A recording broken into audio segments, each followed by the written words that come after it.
नमस्कार दोस्तों। पार्ट 2 में हमने देखा कि मुकुंद को उसके गुरु श्री युक्तेश्वर मिल चुके थे। उनका जीवन बदल रहा था, लेकिन असली आश्चर्य अभी बाकी था, क्योंकि गुरु के मार्गदर्शन में उन्हें ऐसे संतों और योगियों से मिलने का अवसर मिला जिनकी कहानियां सुनकर आज भी लोग हैरान रह जाते हैं। हम लोग इन्हें चमत्कार कहेंगे, कुछ इन्हें आध्यात्मिक विज्ञान कहेंगे और कुछ इन्हें केवल आश्चर्य की बातें मानेंगे। लेकिन योगेंद्र ने इन्हें अपनी आंखों से देखा था। एक नई दुनिया का द्वार।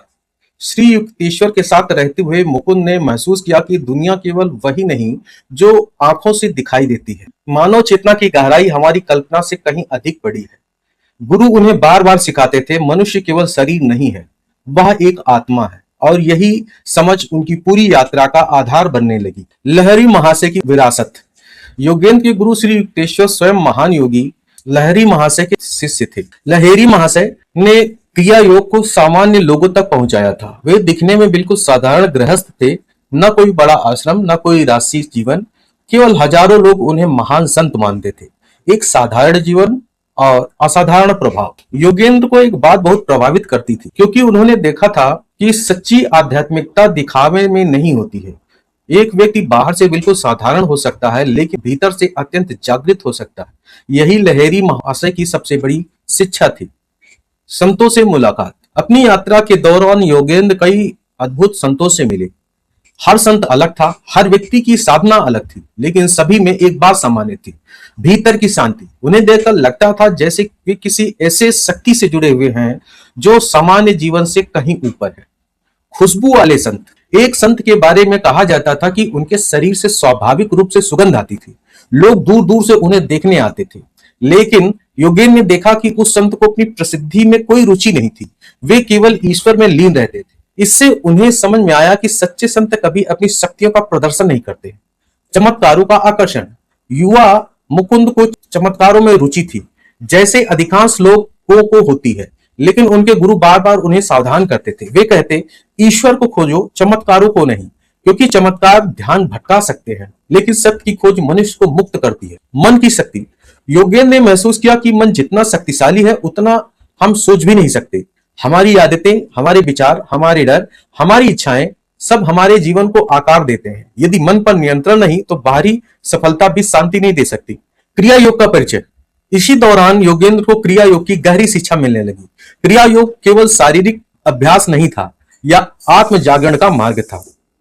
एक ऐसी विधि जो व्यक्ति को भीतर की शांति से जोड़ती है। योगेंद्र का विश्वास था कि यह प्राचीन योग विज्ञान आधुनिक मनुष्य के लिए भी उतना ही उपयोगी है। असली युद्ध। धीरे धीरे उन्हें समझ आने लगा कि जीवन का सबसे बड़ा युद्ध बाहर नहीं होता, वह भीतर होता है। अहंकार के साथ, भय के साथ, क्रोध के साथ, आसक्ति के साथ जो व्यक्ति स्वयं पर विजय पा लेता है, वही सच्चा विजेता होता है। गुरु की चेतावनी। श्री युक्तेश्वर हमेशा एक बात कहते थे, आध्यात्मिक मार्ग पर सबसे बड़ा खतरा अहंकार है। जैसे जैसे व्यक्ति आगे बढ़ता है, वैसे वैसे उसे और विनम्र होना चाहिए, अन्यथा उसका विकास रुक जाता है। एक गहरी समझ। योगेंद्र को अब समझ में आने लगा था कि आध्यात्मिकता का अर्थ दुनिया से भागना नहीं है, बल्कि स्वयं को समझना है, अपने मन को जानना है, अपने वास्तविक रूप को पहचानना है। भारत की प्राचीन धरोहर। उन्होंने महसूस किया कि भारत के ऋषियों ने हजारों वर्ष पहले चेतना और ध्यान के बारे में जो विज्ञान दिया है, वह पूरी मानवता के लिए मूल्यवान है। लेकिन यह ज्ञान केवल पुस्तकों में बंद नहीं रहना चाहिए, इसे दुनिया तक पहुंचना चाहिए। और शायद इसी उद्देश्य के लिए उनका जीवन तैयार किया जा रहा था। एक नया मिशन। अब योगेंद्र केवल एक साधक नहीं थे, उनके भीतर एक नया उद्देश्य जन्म ले चुका था। उन्हें महसूस होने लगा था कि एक दिन उन्हें भारत का आध्यात्मिक संदेश पूरी दुनिया तक पहुंचाना होगा। लेकिन यह यात्रा आसान नहीं होने वाली थी। जल्दी ही योगेंद्र एक ऐसा निर्णय लेने वाले थे जो उनके जीवन की दिशा बदल देगा। एक निर्णय जो उन्हें भारत से हजारों किलोमीटर दूर ले जाएगा, एक ऐसे देश में जहां बहुत कम लोग योग और ध्यान के बारे में जानते हैं। लेकिन वहीं से शुरू होने वाली थी उनकी सबसे बड़ी यात्रा, भारत का ज्ञान दुनिया तक। क्या एक भारतीय योगी पश्चिमी दुनिया की सोच बदल सकता है? और कैसे ऑटोबायोग्राफी ऑफ योगी दुनिया के सबसे प्रभावशाली आध्यात्मिक पुस्तकों में से एक बनी, यह हम जानेंगे पार्ट 4 में।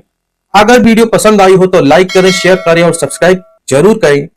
मैं आपसे मिलता हूं पार्ट 4 में। धन्यवाद।